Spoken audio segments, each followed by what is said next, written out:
Assalamu alaikum. You're watching Sir Wasim Language Club, and this is Wasim here. So, guys, how are you? Hope that you must be fine at your home. So, let's move on, guys.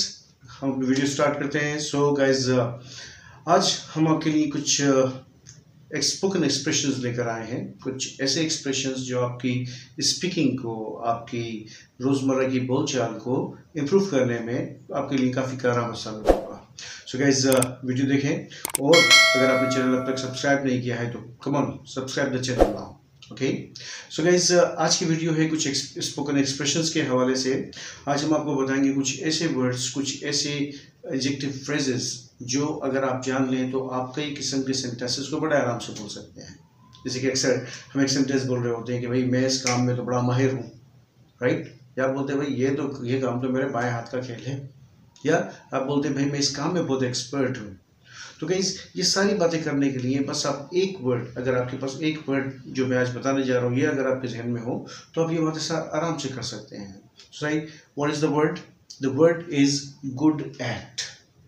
You know, normally this word good, we know that what is the meaning of good.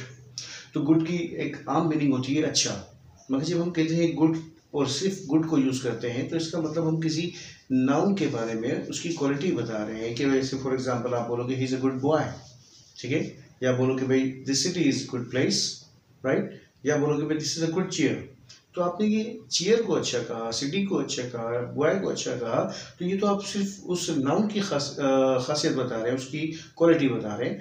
मगर अगर आप जब good के साथ eight add कर देते हैं तो ये गुड एट अब ये मीनिंग देने लगता है आपको कि आप किसी काम में एक्सपर्ट हैं, ठीक है. जैसे फॉर एग्जांपल आप कहेंगे भाई I am good at maths, right. तो उसका मतलब भाई आप मैथ्स पे बड़े.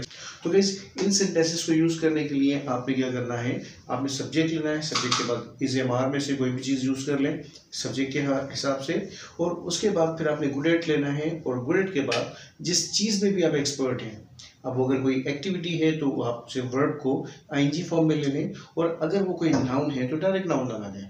जैसे कि मैंने अभी कहा था I am good at maths, तो आपने गुड एट के बाद डायरेक्ट मैथ्स को ले लिया. या I am good at singing, तो आपने गुड एट के बाद सिंगिंग एक्टिविटी जो थी उसको आपने आईएनजी में ले लिया. तो आपने गुड एट के बाद या तो नाउन लेना है या कोई वर्ब लेना है आईएनजी फॉर्म में, तो आपका सेंटेंस कंप्लीट हो जाएगा. So guys, what are you good at? अपने बारे में कमेंट बॉक्स में ज़रूर लिखिएगा कि आप किस चीज़ में एक्सपर्ट हैं. आई एम गुड एट, उसके बाद बस वो चीज़ लगा दें जिस चीज़ में आप एक्सपर्ट हैं. इसी के साथ साथ एक और वर्ड भी हम देते हैं आपको. एक और एक्सप्रेशन होता है अगर हम इसी की अपोजिट बात करना चाहें.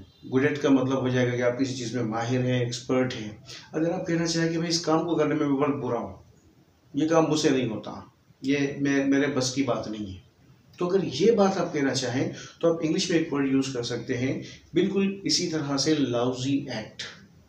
अब देखिए जहाँ पे गुड था हमने गुड को रिप्लेस कर दिया लाउजी से. अब ये लाउजी एट आपको मीनिंग देगा कि भाई इस काम में आप बहुत बुरे हैं, तो बिल्कुल आपको ये काम आता ही नहीं है, ठीक है. जैसे फॉर एग्जांपल मैं आपसे अगर एक सेंटेंस कहूँ कि भाई I am lousy at dancing. I am lousy at dancing मतलब I can not dance, I cannot do it at all, right? इसी तरीके से अगर आप कोई भी और दूसरी एक्टिविटी लेकर आना चाह रहे हैं, जैसे फॉर एग्जांपल आप कहें कि भाई I am lousy at chemistry, I am lousy at physics, right. या फॉर एग्जांपल आप कोई और नाउन लेकर आना चाह रहे हैं तो आप वो भी ला सकते हैं, नो प्रॉब्लम. सारा मेथड बिल्कुल वैसे ही रहेगा, सेम सारी चीज़ें. जहाँ पे गुड था बस वहाँ पे हमने लाउजी लगा दिया, वही सब्जेक्ट वही जेमा, और बस गुड की जगह लाउजी, और ये आपको देगा अपोजिट मीनिंग, राइट. तो गाइस गुड एट मतलब एक्सपर्ट होना, और लाउजी एट मतलब किसी काम को करने में बहुत बुरे होना या उस काम को नहीं कर पाना. तो आई एम गुड एट या आई एम लाउजी एट, ये दोनों स्ट्रक्चर्स आप यूज़ कर सकते हैं, ये दोनों एक्सप्रेशन आप यूज़ कर सकते हैं. तो गाइस कमेंट बॉक्स में आप दोनों ही सेंटेंस लिखें कि आप किस चीज़ में अच्छे हैं और किस चीज़ में बुरे हैं.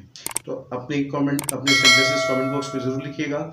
एंड आज हम अपनी वीडियो को बस यही ख़त्म करते हैं, और डेफिनेटली हम मिलेंगे इंशाल्लाह आपसे नेक्स्ट वीडियो में with some new information. And till then take care of yourself and see you, और keep watching sir Waseem language club.